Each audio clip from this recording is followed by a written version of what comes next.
Oke, daon nih. Halo everyone, kenalin nama aku Prisya Noelisa Siregar dengan NIM 24E10317. Aku dari Prodi Psikologi dengan kelompok A7 Albert Ellis. A few moments later.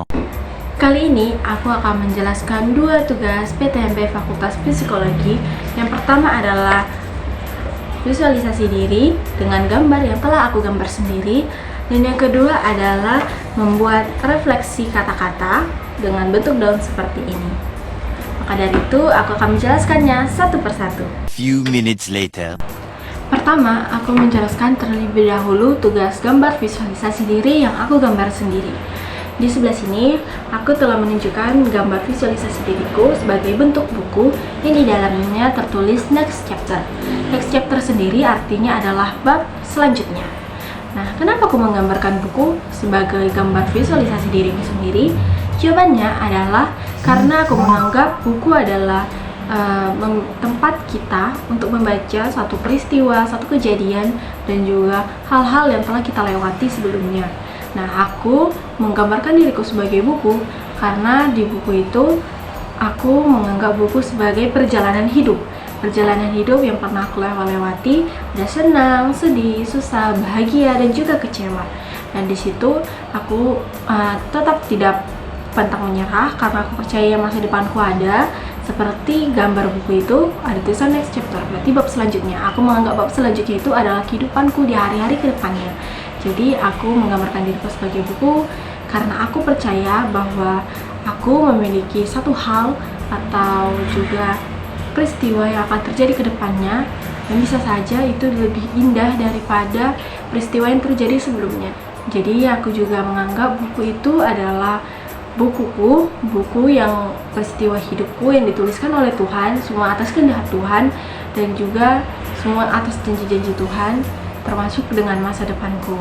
Jadi karena itulah aku menggambarkan buku yang ada tulisan next chapter-nya sebagai gambaran hidupku. 2,000 years later. Selanjutnya, aku akan menjelaskan tugas refleksi kata-kata untuk diri sendiri dengan gambar gaun seperti ini. Nah, di dalam daun itu aku nulis, no one cares about your effort, they only need your result. Nah, artinya adalah tidak satupun orang peduli dengan usaha-usahamu, mereka hanya butuh hasilmu. Kata-kata ini sering sekali aku tanamkan dalam diri aku ketika aku gagal. Walaupun saat aku gagal, terkadang aku bilang, usahaku udah sebegitu besar, tapi kenapa hasilnya nihil gitu. Jadi aku tidak seharusnya menyerah karena dengan usahaku yang sebesar itu saja aku gagal loh. Berarti aku butuh usaha lebih besar lagi untuk mendapatkan hasil yang aku mau. Dan walaupun usahamu sudah besar, kalau kamu gagal, orang hanya tahu kamu gagal. Mereka tidak peduli seberapa besar usahamu. Jadi daripada kita membanding-bandingkan usaha dengan hasilnya, lebih baik kita mendapatkan hasilnya dan menjelaskan usaha-usaha kita seperti apa. Nah, karena sebenarnya orang-orang itu di luar sana kadang yang mengganggu perasaan kita itu tidak peduli. Mereka hanya mengukur kita apakah mereka lebih tinggi di atas kita atau lebih rendah di bawah kita. Jadi daripada kita peduli dengan kata-kata orang dan membanding-bandingkan usaha kita dan usaha orang lain yang mendapatkan hasil yang lebih besar, lebih baik kita move on dari usaha kita yang gagal itu, kita ubah rencana-rencananya, kita buat usaha yang lebih besar lagi, lebih besar dari kesalahan yang gagal itu untuk mendapatkan hasil yang kita mau. Daripada kita membandingkan usaha kita dan usaha orang lain, lebih baik kita tunjukkan hasilnya dengan usaha kita yang lebih baik ke depannya.